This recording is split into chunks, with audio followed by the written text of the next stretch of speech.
तो कैसे हैं दोस्तों आप लोग। उम्मीद करते हैं स्वस्थ होंगे, जहां भी होंगे मस्त होंगे। तो दोस्तों आज की इस वीडियो में मैं आपके लिए लेकर आया हूं क्लास 10th का एक मोस्ट इंपोर्टेंट क्वेश्चन, जो कि है दोस्तों एक्सरसाइज 1.3 से। जी हां दोस्तों, इस तरीके का क्वेश्चन, इस एक्सरसाइज का क्वेश्चन हर बोर्ड एग्जाम में आपका क्लास 10th का पूछा जाता है। तो अगर आप चाहते हैं कि इस प्रकार के क्वेश्चन को किस प्रकार से सॉल्व किया जाता है, तो आप इस वीडियो को जरूर देखें और एक्सरसाइज 1.3 के क्वेश्चन को, सभी क्वेश्चन को काफी अच्छे तरीके से सॉल्व कर लीजिएगा। तो चलिए दोस्तों, इस क्वेश्चन को किस तरीके से सॉल्व किया जाता है हम लोग आज की इस वीडियो में सीखते हैं। तो क्वेश्चन है दोस्तों हमारा, सिद्ध कीजिए कि √5 एक अपरिमेय संख्या है। तो दोस्तों इस टाइप का क्वेश्चन तो आपका एग्जाम में होना हर बार होता ही है। तो यहाँ पे चेंज इतना हो सकता है कि जैसे √5 है तो आपके क्वेश्चन में √3 हो सकता है या फिर √7 हो सकता है। इस तरीके का कोई नंबर बस चेंज हो सकता है, बाकी क्वेश्चन आपका सेम रहेगा। और इस तरीके के क्वेश्चन को बनाने का जो मेथड है वो भी बिल्कुल सेम ही होता है सभी क्वेश्चन के लिए। तो आइए अब हम इस क्वेश्चन को सॉल्व करके देखते हैं। ठीक है दोस्तों, तो हम यहाँ पे लिख लेते हैं हल। इसको सॉल्व करने के लिए आपको क्या करना है दोस्तों, अगर हम इस संख्या को हमें अपरिमेय सिद्ध करना है तो हम क्या करेंगे, इसको विपरीत मान लेंगे, लिख लेंगे, या यदि संभव हो तो माना कि √5 एक परिमेय संख्या है। ठीक है, तो हम क्या करते हैं, लिख लेते हैं यहां पे माना कि √5 एक परिमेय संख्या है।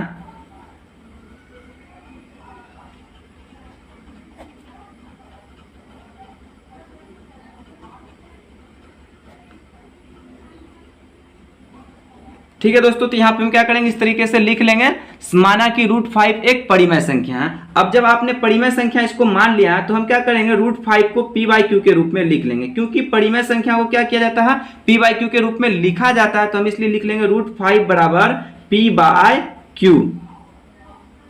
ठीक है, अब इसके बाद आपको क्या कर लेना है, यहाँ ब्रैकेट डालना है और यहाँ पे कुछ चीजें आपको लिखना होता है, जो कि मैं आपको मुखित यहाँ पे बता देता हूँ। ठीक है, मैं सारी बातों को नहीं लिखूंगा, कुछ ही चीजों को लिखूंगा।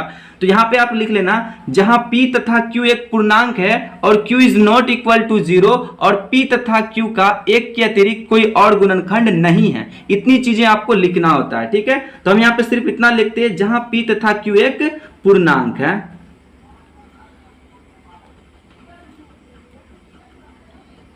ठीक है, जहां p तथा q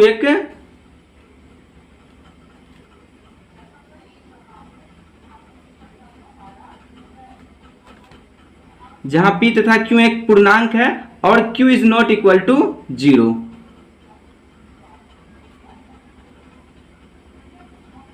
ठीक है, इतनी चीजें आपको यहाँ पे लिख लेना है। हालांकि एक लाइन आपको और यहाँ पे लिखना है, जहां p तथा q एक पूर्णांक है और q is not equal to 0 तथा p और q का एक के अतिरिक्त कोई और गुणनखंड नहीं है। आपको यहाँ पे इतना चीजें लिख लेना है। इसके बाद अब आपको क्या कर लेना है दोस्तों, ये √5 बराबर p/q जो हमने लिखा, इसका बाय क्रॉस मल्टीप्लीकेशन कर लीजिए, यानी कि कोना कोनी गुना कर लीजिए। यहाँ पे कुछ नहीं है तो इसके नीचे आप तो जानते हैं 1 होगा, तो 1 का क्या कीजिए, p से गुना कर लीजिए, तो कितना आ जाएगा दोस्तों, p ही होगा। उसके बाद अब आपको क्या करना है, q का √5 से गुना कर लीजिए, तो कितना आ जाएगा आपका, √5q आ जाएगा। तो लिख लीजिए √5q। ठीक है, इसके बाद अब आपको क्या कर लेना है, दोनों पक्षों में इसके वर्ग कर लेना है। तो लिख लीजिए, दोनों पक्षों में वर्ग करने पर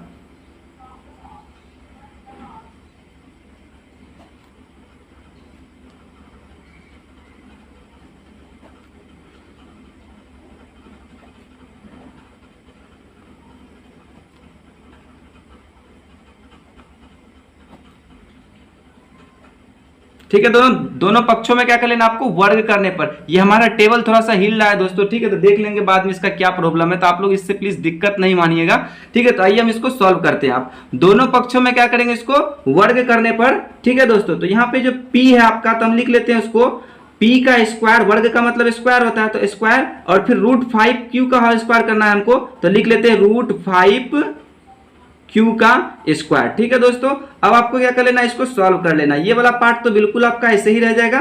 अब उसके बाद इसको करते हैं, तो √5q का स्क्वायर है ना दोस्तों, तो हम क्या कर लेते हैं, √5 का स्क्वायर 5 होता है, आप जानते हैं, और q का स्क्वायर क्या होता है, q स्क्वायर हो जाता है। ठीक है दोस्तों, तो हमने यहाँ पे लिख लिया p² बराबर 5q²। अब क्या कर लीजिए दोस्तों, इसको समीकरण 1 मान लीजिए आप। ठीक है, इसे हम समीकरण 1 मान लेते हैं। अब इसको थोड़ा सा और सॉल्व कर लेते हैं यहाँ पे।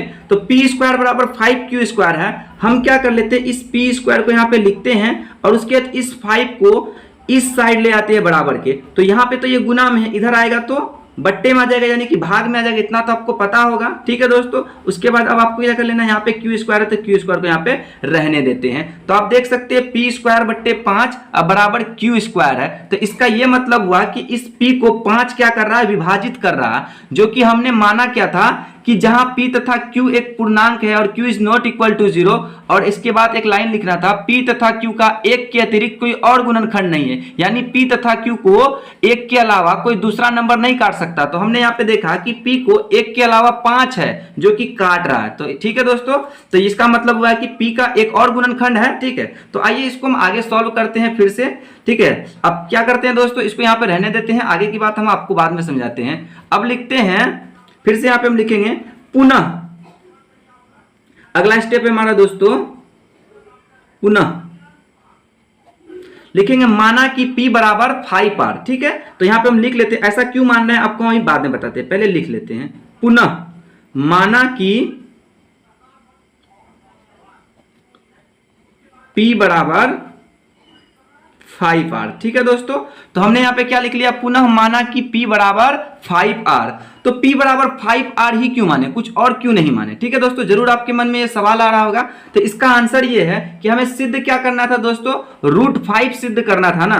तो यदि हमें √5 सिद्ध करना है तो हम p के बराबर में 5 ही मानेंगे, और साथ में r लिखिए, m लिखिए, n लिखिए, जो भी लिखना आपका मन है, ठीक है।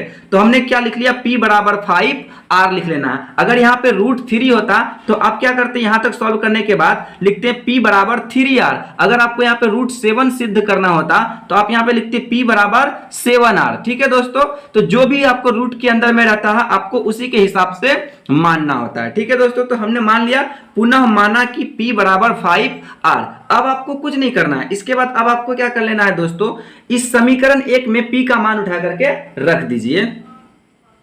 तो लिखते हैं समीकरण 1 में p का मान रखने पर, इसको हम थोड़ा आगे कर लेते हैं। चलिए अब लिखते हैं समीकरण 1 में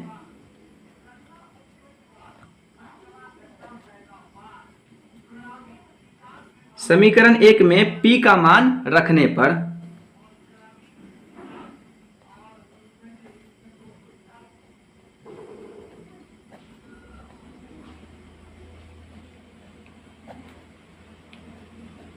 ठीक है दोस्तों। तो आप लिख लीजिएगा समीकरण 1 में p का मान रखने पर। अब आप देख लीजिए समीकरण 1 क्या है, समीकरण 1 है p स्क्वायर बराबर 5q²। आइए हम उसको लिख लेते हैं, p स्क्वायर इक्वल कितना है, 5q²,